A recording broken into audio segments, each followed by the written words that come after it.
आज एकादशी वाला वीडियो का सेकंड बल्कि लास्ट पार्ट है। आज आप सबको क्लियरली पता चल जाएगा एकादशी तिथि कितना इम्पोर्टेंट है, कितना ऑस्पिशियस है। ये फास्ट एकादशी में ही क्यों करना चाहिए, एकादशी तिथि में ऐसा क्या खास है।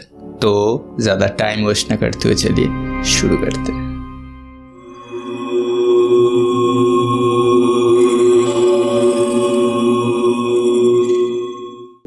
हरे Krishna, happy new year to all and welcome to my channel connectivity.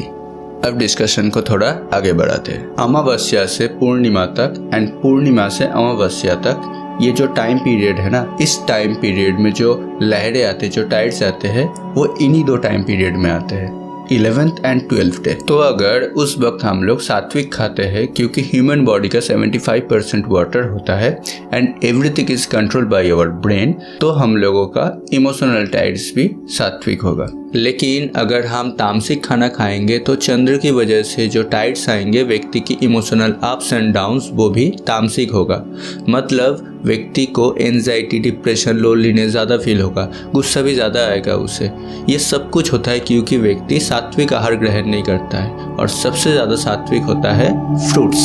और एक रिसर्च ये भी बताती है कि हम जो भी खाते हैं वो उसके चौथे दिन जाके हमारे ब्रेन में लगता है। तो हमारे ब्रेन में जो भी इफेक्ट हो रहा है खाने की वजह से, वो 4 दिन पहले खाया गया है। और पूर्णिमा का, फुल मून का हमारे जीवन में, हमारे लाइफस्टाइल में बहुत प्रभाव पड़ता है, और सब कुछ ब्रेन से कंट्रोल होता है, और ब्रेन में उसी चीज़ का इफेक्ट होगा जो 4 दिन पहले खाया गया हो। और पूर्णिमा के 4 दिन पहले एकादशी आती है।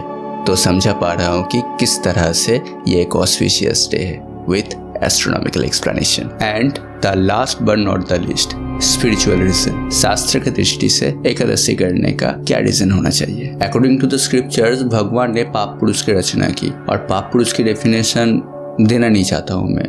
मोटा मोटी आप ये समझ लीजिए कि पाप पुरुष के हर एक बॉडी पार्ट्स कोई ना कोई पाप से बना हुआ है।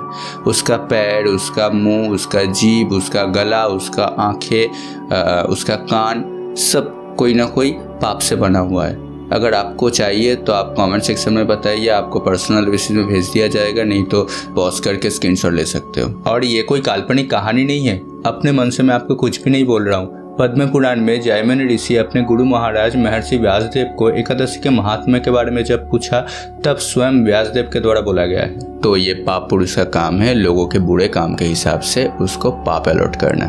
और यमपुरी तो पूरा चकाचक चल रहा है, भर गया है, बेचारों को सजा मिल रहा है, और ये भगवान को पता चल गया। तो भगवान तो दुखी हो गए। वो यमराज से पूछे कि इतना शोर कैसे, लोग इतना दुखी क्यों है। यमराज ने बोला, भगवान आप ही ने पाप पुरुष को काम में लगाया है, वो अपने काम में लगा हुआ है, बढ़िया चल रहा है उसका काम, और कलयुग में तो उसका ओवर टाइम भी चल रहा है। तो भगवान की ऐसे करुणा, ऐसे कंपैशनेट मोड के साथ एक divine personality came out from his heart. तो जैसे ही भगवान के हृदय से वो देवी प्रकट हुई, तो भगवान ने पूछा, तुम कौन हो देवी। देवी ने कहा, मैं आपकी एक दासी हूँ, एक दासी, एकादशी, और मैं आपकी करुणा की मैनिफेस्टेशन हूँ। इसीलिए भगवान से ज़्यादा अगर कोई एकादशी के शरण में आए तो वो जल्दी तर जाता है। तो पाप पुरुष फिर भगवान के पास आए, भगवान को बोले कि भगवान ऐसे ही अगर सबका पाप नष्ट हो गए तो मेरा क्या होगा, मुझे सैलरी कैसे मिलेगी, मेरा भी तो रोटी रोजी चलना चाहिए ना, भगवान आप भी मुझे कुछ जगह दीजिए। तो भगवान बोले, ठीक है, कोई नहीं, अगर तुम्हें रहना है तो तुम अन्न में रहो, लेकिन सिर्फ एकादशी के दिन, और तुम्हें उस दिन पूरा छूट दिया जा रहा है।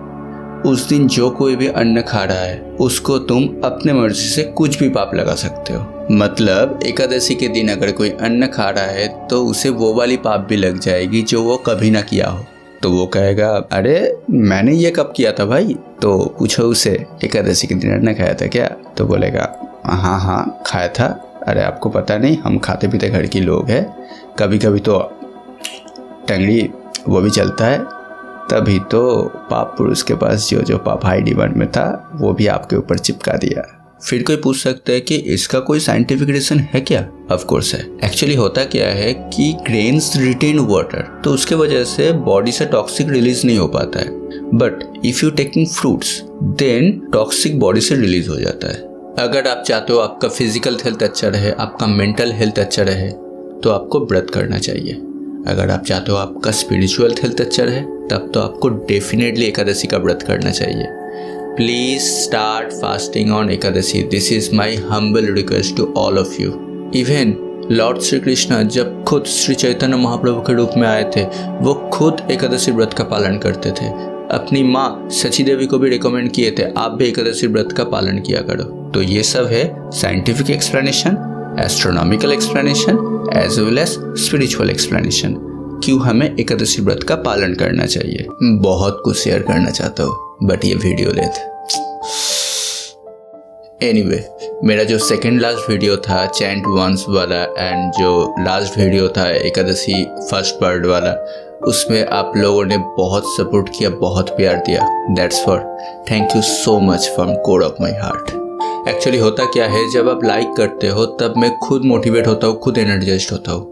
जब आप कमेंट करते हो तब मैं आप लोगों से जुड़ पाता हूँ, और जब आप शेयर करते हो तब ये वीडियो उन लोगों तक पहुँचता है जिन लोगों को ये सब जानने की बहुत ज़रूरत है। 2 जनवरी 2023 पुत्रद एकादशी है।